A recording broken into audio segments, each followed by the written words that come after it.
ሰበር ዜና ኢራን በዱባይ በሚገኘው የአሜሪካ ቆንስላ አጠገብ ጥቃት ፈጽማለች። ኢራን በአሜሪካ ቆንስላ አቅራቢያ ጥቃት ፈጽማለች። በስክሪኖቹ ላይ እንደሚታየው ቀረጻው ዛሬ ማታ በዱባይ በሚገኘው የአሜሪካ ቆንስላ ጽሕፈት ቤት ላይ የኢራን የአንድ አቅጣጫ ጥቃት ድሮን ያደረሰውን ጥቃት ያሳያል። ይህ የሆነው በዱባይ ሌሊት ላይ ነው። እስካሁን ድረስ የዱባይ ባለስልጣናት በአሜሪካ ቆንስላ ጽሕፈት ቤት አቅራቢያ ከድሮን ጋር በተያያዘ አደጋ የተነሳ እሳቱ በተሳካ ሁኔታ መያዙን አረጋግጠዋል። የአደጋ ጊዜ ቡድኖች ወዲያውኑ ምላሽ ሰጥተዋል። እስካሁን ድረስ ከዚህ ቦታ ምንም አይነት ጉዳት አልደረሰም። ሆኖም በሌሎች የምዕራብ እስያ ሀገራት ጎረቤት ኢራን ላይ የሚሰነዝሩ ጥቃቶች ቀጥለዋል። አሁንም በተኩስ ልውውጥ መካከል ተይዘዋል። ጦርነቱ በእርግጠኝነት እየተባባሰ ነው። ከሁለቱም ወገኖች ከሚመጡ መግለጫዎች እንደምንረዳው አሳሳቢው ክፍል በዚህ የተኩስ ልውውጥ የተያዙ ጎረቤት ሀገሮች ነው። ስለ ዱባይ ብንነጋገር ከመጀመሪያው ቀን ጀምሮ ከየካቲት 28 መጋቢት 1 በኋላ ለመጀመሪያ ጊዜ ከኢራን ጎን ወደ አጎራባች አገሮች ወደሚገኙ የአሜሪካ የባህር ኃይል ሰፈሮች በጅምላ የበቀል ጥቃቶች ሲካሄዱ አይተናል። ከዚህ በኋላ በእነዚህ አጎራባች አገሮች ውስጥ የሲቪል ቦታዎች ኢላማ ሲደረጉ አይተናል። ይህ በዱባይ ውስጥ ካሉት እጅግ በጣም ብልጽግና ካላቸው አካባቢዎች መካከል አንዳንዶቹን ያካትታል። ዘፓልም ከእነዚህ ውስጥ አንዱ ነው።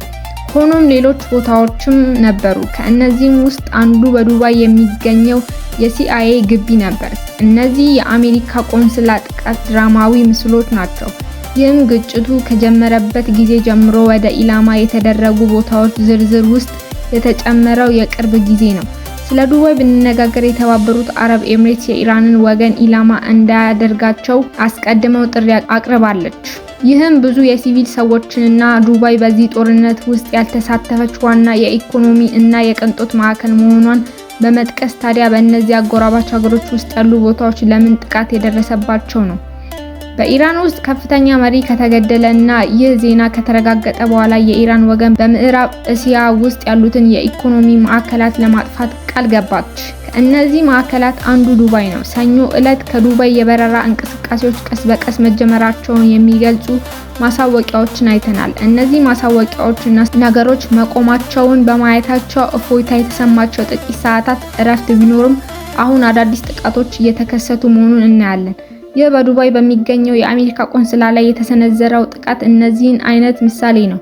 በዱባይ ውስጥ ያሉት አብዛኛዎቹ ኢላማዎች ከዩናይትድ ስቴትስ ጋር የተያዙ ናቸው። በመጀመሪያ የሲአይኤ ማዕከል፣ ከዚያም የአሜሪካ የአየር ጣቢያ እና አሁን ደግሞ የአሜሪካ ቆንስላ ነበር። ስለዚህ አዎ ከዩናይትድ ስቴትስ ጋር የተያዙ ኢላማዎች በኢራን በኩል እየተመቱ ነው። በዱባይ የሚገኘው የአሜሪካ ቆንስላ ሲመታ ምስሎች ናቸው። ጥቃት የተሰነዘረበት ቆንስላ ስለሆነ እርግጥ ነው ዩናይትድ ስቴትስ ፕሬዝዳንት ዶናልድ ትራምፕ ጨምሮ ተጨማሪ ጉዳቶች እንደሚኖሩ አስጠንቅቀዋል።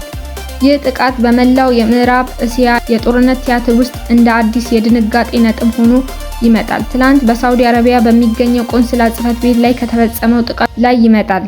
ኢራናውያን በኳታር የሚገኘውን የአልኡዴይድ ሰፈር ጥቃት እንደፈጸሙ እናውቃለን። አሜሪካ ኢራን በዚህ ክልል ውስጥ የሚገኙትን የአሜሪካ ሰፈሮችና ቆንስላዎች እንደምታጠቃ የሚገልጽ መረጃ ነበራት። ለዚህ ነው ከ24 ሰዓታት በፊት አስፈላጊ ያልሆኑ ሰራተኞች እንዲወጡና ሌሎችም ወደ ቤታቸው እንዲቆዩ ማሳሰቢያ የሰጠችው። በዚህ ጊዜ ጉዳት ደርሶባቸው እንደሆነ አናውቅም። ከአሜሪካ ምንም አይነት ይፋዊ ማረጋገጫ የለም። ሰዎች ዱባይ ደህንነቷን እንደምትጠብቅ ቢያምኑም እና ትናንት በዱባይ ሞል መሪዎች ሲራመዱ የሚያሳይ ምስሎች ኢራን አሁን በዱባይ ሌላ የድሮን ጥቃት በተሳካ ሁኔታ ጀምራለች። ፕሬዚዳንት ትራምፕ ቀደም ብለው ኢራን እንደዚህ አይነት ነገር ስታደርግ እንደተገረሙ እና እንደተደናገጡ ተናግረዋል። ነገር ግን ጥቃቶቹ እየቆሙ አይደለም፣ እየተባባሱ ነው። በተጨማሪም አሜሪካ በሚቀጥሉት 24 ሰዓታት ውስጥ ከፍተኛ ጥቃት እንደምትፈጽም ተናግረዋል። አሜሪካ ለእነዚህ ጥቃቶች እንዴት ምላሽ እንደምትሰጥ መጠበቅ አለብን። ላይክ፣ ሼር፣ ሰብስክራይብ ማድረጋችሁን እንዳረሱ